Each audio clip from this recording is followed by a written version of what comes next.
Hi, we're here at the NSTA in Tennessee talking to Ken Miller about Miller and Levine and the Foundation Edition. So Ken, I wanted you to tell us a little bit about Foundation Edition and how it compares to the mainstream program. Well, the Foundation's edition is very interesting because, frankly, what Joe and I did was to write the mainstream edition first. And as the mainstream edition was in production, a panel of educational specialists took what we had written and condensed it. And what they tried to do was to cut down the sentence length, simplify the presentation, and still focus on the essential science concepts. And the result is the Foundation's edition. Now, Joe and I, because our names are on the book, were absolutely insistent that every time they modified part of a chapter, we got to go through it and proof it.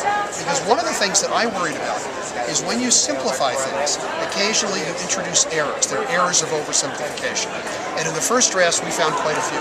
But basically, we got the opportunity to completely rewrite every section of the Foundation's book, and we did until we're absolutely happy with it. And one of the things that I really like about the book is the way in which we've taken the essential concepts. And here, for example, a chapter on one of the most difficult things for any student to grasp, which is cellular respiration. And in the Foundation's book, we still have the overall organizational diagrams that show key things, like the relationship between photosynthesis and respiration, and also diagrams that illustrate the details of the process. So this is not in any sense a scientifically watered-down book. What it is a book that is easier to grasp, is more comprehensible to students who struggle with science, and finally, a book that is basically friendlier to the struggling reader. So this enables students who sometimes struggle with traditional science textbooks to still master the same concepts as in our mainstream book, but do it in fewer words, fewer pages, and with more of an emphasis on those key concepts. Great. And what are teachers telling you about this program and their success with it? Well, teachers are telling us two or three things. One of the best things is that we tried early on to see if teachers could use this book and the mainstream book for different students in the same classroom.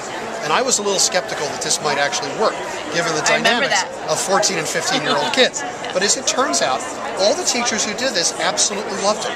The kids who got the Foundation's book really appreciated having a book that was specially tailored for them, and they also appreciated the fact that there wasn't a single scientific key concept or an idea that was missing from the Foundation's book. So scientifically, they were able to keep up with their classmates.